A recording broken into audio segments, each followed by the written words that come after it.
Hi, Deneen Shoemaker with your 420 Minute. So I wanted to take a quick second and just for anyone who doesn't know, the reason why this is called the 420 Minute is because my mother, who was my biggest supporter of ministry, of any ministry that I chose to do, passed actually on 420. And I don't really take that in a morbid way. I guess I could have called it the 11:04 minute, and that would have been her birthday, but it didn't have as good of a ring to it. So while I'm fine and good and pleased with the legalization of marijuana, that is not why I call it the 420 minute. So that's the one thing. The other thing this week is I kind of want to vent. And so I'm just going to do it. Okay, so on my way to work in the morning, I run across a lot of four-way stops. And here's what I'm realizing about we American drivers. I don't think we fully grasp the concept of right of way. Right of way. I mean, if you pulled up to the stop sign first and you're on the right, guess what? You get to go. Just putting it out there, folks. Okay, now, in that regard, it's really best if you are somewhat selfish and you understand that you're the person who's in the right of way and you don't need to sit there and try to wave everyone else on. Just go. It makes everything flow better.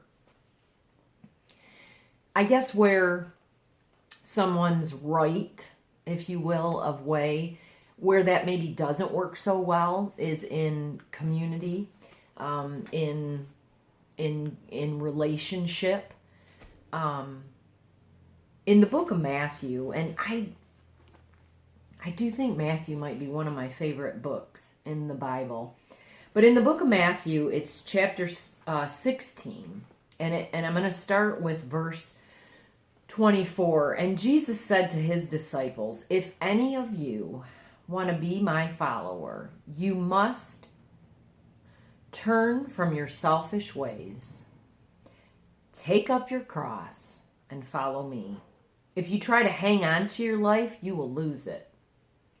But if you give up your life for my sake, you will save it.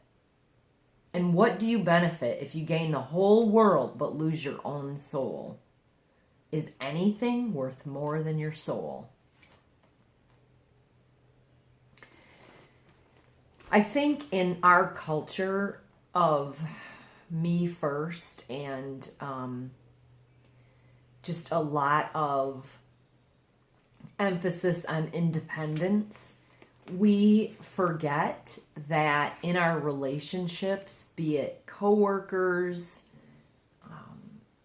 friends, significant others, brothers, sisters, siblings, mothers, fathers, whatever the case may be, it's interesting because when we deny ourselves, this is what I've been learning this week. That's why I'm sharing it with you. If we deny ourselves, you would think it's counterintuitive. You would think, I'm denying myself. I'm going to get taken advantage of. People are going to walk all over me. If you don't have good boundaries, that's true. However, what I've actually found is that